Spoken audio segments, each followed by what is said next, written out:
कि हम लोग 18 वर्ष से कार्य कर रहे हैं। अब विशेष शिक्षक का पद भी आया है, उस पद पर हमें सामंजन किया जाए। किरण तो एकदम नहीं दिख रही है। तो हम लोग उनका पैसा का उगाही करते थे, हर तरह का स्कीम चलता था, हम लोग काम करते थे, कमीशन वो लोग खाते थे। बावजूद निकम्मों और निर्लज्जों को ही नहीं लग रहा है कि इतना दिन से ये लोग करीब 78 दिन से बैठा हुआ है, इसका घर का कैसे दाल रोटी चल रहा है। बेटा बेटी का जो स्कूल जाता था सबका नाम कट गया और इतना भी इन लोग का असर नहीं है। तो इन लोग को तो चुल्लू भर पानी में डूब मरना चाहिए।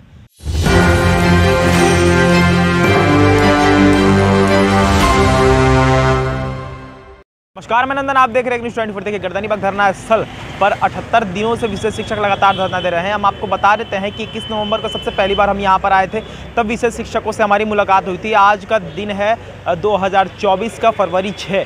अभी तक विशेष शिक्षक धरना स्थल पर ही बैठे हुए हैं। आपको बता देते हैं कि इनके बारे में अगर बात की जाए तो 17 साल 18 साल से कार्यरत विशेष शिक्षक सिर्फ एक समायोजन की मांग को लेकर धरना स्थल पर बैठे थे, लेकिन अभी तक ये यहीं पर अड़े हुए हैं। आइए, कुछ लोग हैं हमारे साथ, कुछ चेहरे परिचित होंगे, कुछ चेहरे अपरिचित होंगे, उनसे हम बातें करते हैं। सबसे पहले कि 78 दिन हो चुके हैं, क्या लगता है का जहाँ तक अपनी बचाव की बात है या फिर अपने मांग की बात है, आपने हर एक हाथ आजमाया है, लेकिन अभी तक आप धरना स्थल पर ही बैठे हुए हैं। कौन बात नहीं सुन रहा और कहाँ तक बात आपकी नहीं जा पा रही है?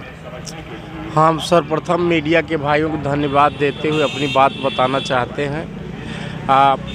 21 नवंबर 2023 से आज 78 दिन हो गया। हम लोग अनिश्चितकाल धरना पर बैठे हैं अपनी मांग को लेकर। हम लोगों ने जितने हमारे प्रशासनिक शिक्षा के अधिकारी थे उन लोगों के दरवाज़ों पर, चौखट पर अपने जो है मांग पत्र को दिया। और उन लोगों से आदरणीय एसीएस महोदय से 4 राउंड की बात भी हुई और बोले कि हम आपके बात पर विचार करेंगे, देखते हैं कुछ अच्छा ही होगा। उसके उपरांत भी आज तक न वार्ता के लिए बुलाए, न तो कुछ अच्छा दिखा। और उसके उपरांत यह भी बताना चाहता हूँ, यहाँ के मतलब जितने भी राजनीतिक पार्टी कार्यालय हैं उनके कार्यालयों भी हम लोगों ने मांग पत्र दिया और उनके अध्यक्ष, राष्ट्रीय अध्यक्ष, उनके प्रवक्ता, सारे लोगों से हम लोगों ने गुहार लगाया कि हम लोग 18 वर्ष से कार्य कर रहे हैं। अब विशेष शिक्षक का पद भी आया है, उस पद पर हमें सामंजन किया जाए। चाहे इस समय आदरणीय मुख्यमंत्री महोदय नीतीश सर जी हों, चाहे पूर्व मुख्यमंत्री जीतन राम मांझी हों, चाहे एसीएस महोदय हों, चाहे प्राथमिक शिक्षा के डायरेक्टर हों, चाहे माध्यमिक के डायरेक्टर हों, सब के यहाँ हम लोगों, चाहे परियोजना निर्देशक हों, सारे लोगों से हम लोग सामंजन के लिए तथा सम्मानजनक जीवन जीने के लिए गुहार लगाया है। अगर बात की जाए, मुख्यमंत्री तक भी आप लोग पहुँचे थे, उप मुख्यमंत्री तक भी आप लोग पहुँचे, क्या लगता है कि लगातार आप हर एक चीज़ कर रहे हैं जिससे आप लोगों की मांग पूरी की जाए? क्योंकि 78 दिन कोई छोटा मोटा आंकड़ा नहीं होता दिन की बात करें तो, लेकिन अभी तक आप लोग धरना स्थल पर ही बैठे हुए हैं।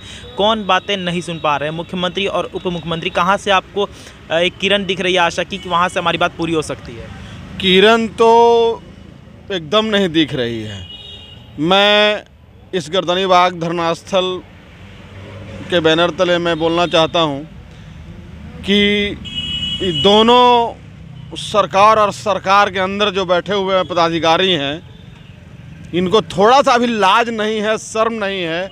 बेशर्मों की तरह ही लोग जो हो गए हैं कि आज हम लोग का स्थिति इतनी बदतर हो गई है कि हम लोग का हर तरह से ये लोग शोषण कर रहे हैं। जब जॉब में हम लोग थे तो हम लोग उनका पैसा का उगाही करते थे, हर तरह का स्कीम चलता था, हम लोग काम करते थे, कमीशन वो लोग खाते थे। बावजूद निकम्मों और निर्लज्जों को ही नहीं लग रहा है कि इतना दिन से ये लोग करीब 78 दिन से बैठा हुआ है, इसका घर का कैसे दाल रोटी चल रहा है, इसका बाप का इलाज कौन करवाएगा, माँ का इलाज कौन करवाएगा। बेटा बेटी का जो स्कूल जाता था सबका नाम कट गया और इतना भी इन लोग का असर नहीं है। तो इन लोग को तो चुल्लू भर पानी में डूब मरना चाहिए। हम लोग तो मर रहे हैं इस हॉस्पिटल के बगल में, मगर उन लोग को चुल्लू भर पानी में डूब मरना चाहिए। निर्लज्जों को कि थोड़ा सा भी लाज नहीं आ रहा है कि किस तरह से स्थिति इतना ख़राब कर दिया कि देखिए हमारे भाई वीरेंद्र बाबू चले गए आरा जिला के, पैसा के स्थिति में अभाव में चले गए, उनका इलाज नहीं हो पाया, बावजूद इन लोग का कान में जू नहीं रेंग रहा है और विधायक बन के बैठल है, मंत्री बन के बैठल है, और हम ही लोग के वोट से ही लोग विधायक मंत्री बनता है, अब पदाधिकारी बनता है, अब माला पहनता है। आपके माध्यम से मैं यही बताना चाहता हूँ कि थोड़ा बताइएगा कि उन लोग का स्थिति बहुत गड़बड़ है और समांजन चाहिए हमको, नहीं होगा तो सबका डेरा को घेराव करेंगे। आरजेडी कार्यालय, विपक्ष और पक्ष दोनों को कार्यालय का हम लोग घेराव करेंगे, किसी स्थिति में नहीं छोड़ेंगे। फिर मंत्रियों का घर पे जाएंगे, फिर नीतीश जी के खिलाफ हम लोग कटोरा लेंगे और रोड पर निकलेंगे भिक्षाटन के लिए। स्लोगन होगा कि नीतीश तेरे राज में, कटोरा मेरे हाथ में। इस तरह से हम लोग भिक्षाटन करेंगे। जब हम लोग इतना दिन से हैं, हम लोग का काम नहीं चल रहा है, तो हम लोग लास्ट में भिक्षा मांगेंगे, भिक्षा से हम अपना काम करेंगे।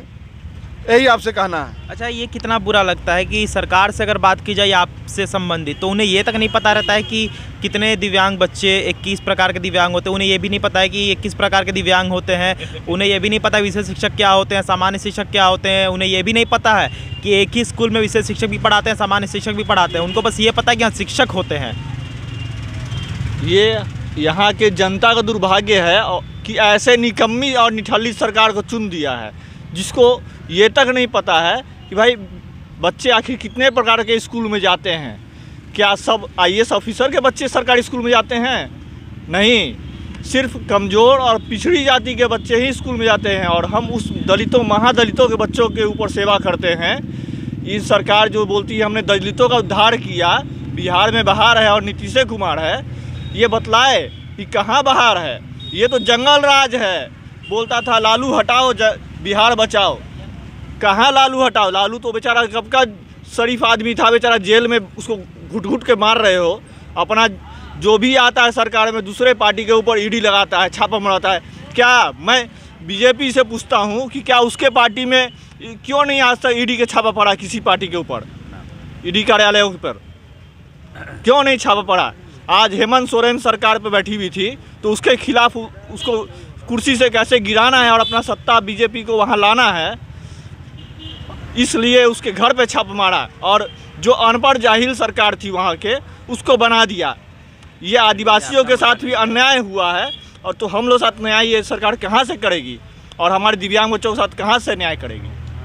एक उम्मीद थी आप लोगों को कि सरकार है तो सरकार आपकी बातें सुनेगी, सरकार हट जाती है तो विपक्ष वाले हमारी बातें सुनेंगे, विपक्ष में सरकार चलेगी। अब कोई बात नहीं सुन रहा आपकी। जिस तरह तो हम लोगों का दुर्भाग्य है कि हम लोग इस सारे मतलब पक्ष विपक्ष सबसे गुजरे हैं और हमारी कोई नहीं सुन रहा है।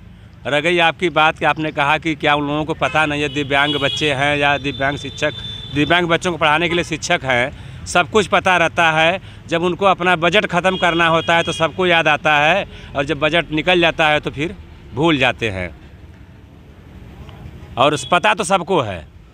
तो जहाँ तक आपने देखा कि 78 दिन हो गए, लेकिन विशेष शिक्षक अभी भी धरना स्थल पर बैठे हुए हैं। जहाँ तक हमने बात की उनसे, फिर से पता चला कि अंदर आक्रोश बहुत है, लेकिन फिर भी हम जानते वेल एजुकेटेड हैं वो, इस वजह से वो अभी धरना स्थल पर बैठे हुए हैं और कोई ऐसा कदम नहीं उठा रहे हैं जिससे उनकी छवि खराब हो। तो ये थी आज की रिपोर्ट। बाकी ऐसे और तमाम खबरों के लिए हमारे साथ बने रहे और देखते रहे News 24। मैं नंदन के साथ। धन्यवाद।